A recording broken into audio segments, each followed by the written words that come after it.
Look, some of the parts of the bill says we should let it be such that widows, the women who's lost their husband, have the rights to direct the interest of the children, unless those interests will be, infacted upon somehow. How is that going against the culture?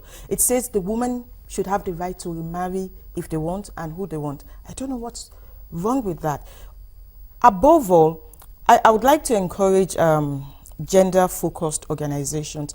At some point, they need to get strong legal opinion on some of what people like Senator Yoima are saying about how it goes against the culture.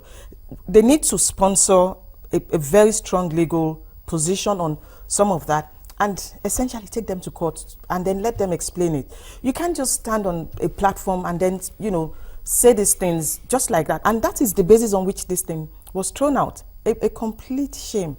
How do we start, the truth is that tradition and religion is a big deal for Nigerians. Our culture is very important to us, which is why a lot of these things are always strongly debated. How do we start divorcing that? Because you even find in the developed world, there are a lot of issues that come up, and once religion gets in the way, it becomes very dicey. In America today, abortion is still a big issue. Why? Because of religion. Republicans are pro-abortion, are against abortion, and Democrats are mostly pro it.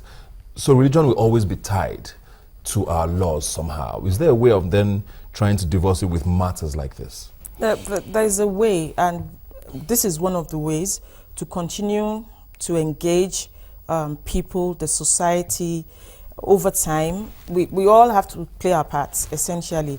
We know what is standard acceptable behavior. I pretty much assume we all now know it's not right to kill twins anymore. Now, some culture, some tradition, allowed it in the past. I think on the low, it may still be going on. We'll be shocked. It may still be going on. But like you said, it's in the past, it was open.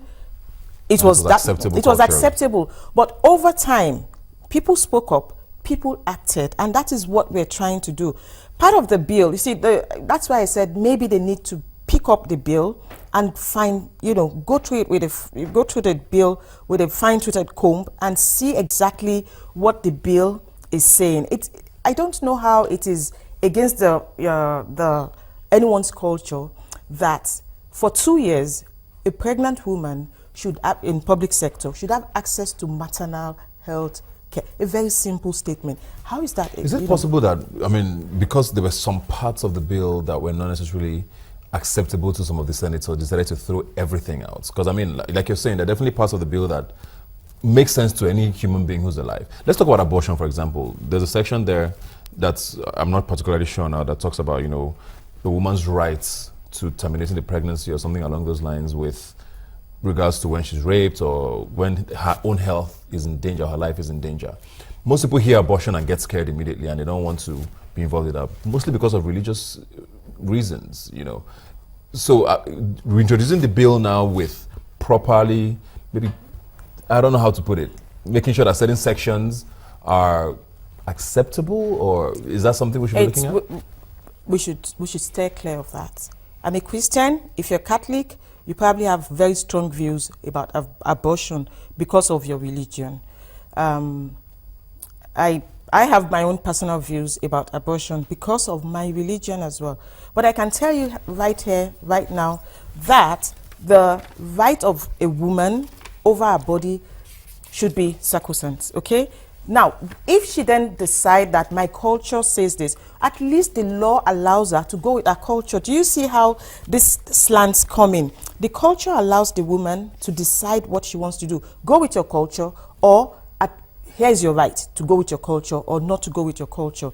It's a very simple one. So I would say we don't overly bother about this situation of where does the culture meet religion meets the law. Yeah, so I just wanted to read the section clearly. Yes, section 12C, sorry, it says the government shall protect the reproductive rights of women to terminate a pregnancy in cases of sexual assault, rape, incest, and where the continued pregnancy endangers the mental and physical health of the mother or the life of the mother or the fetus. It makes sense to a lot of people in that language. Yes. But when religion comes in, like you've said, there are people who say a fetus is a human. You don't kill whatever the case is. So Well, sessions like that will always be controversial, is what I'm it saying. would be and more so, how many ethnic backgrounds do we have in Nigeria? How many religions do we have? The fact that there are two, screaming religions, pardon my use, in the country doesn't mean we don't have more. In fact, people are going back to their roots now because they feel some sort of let down by the, organized religions that we know. But if we take that out, what's left? We want to protect the woman's choice. She's been attacked. They're not saying they're not saying between a man and a wife, for instance. If there's been an incident, the woman should have the right to decide what she wants to do. I also would like to use this opportunity to enjoin gender advocacies to communicate strategically some of these bills. We know how these things work. You have to lobby the people that would vote. You have to explain to them exactly what you're trying to get passed. They have to buy it. So whilst I'm going to not give room for Senator Yerima, I mean, this is not the first time we're battling.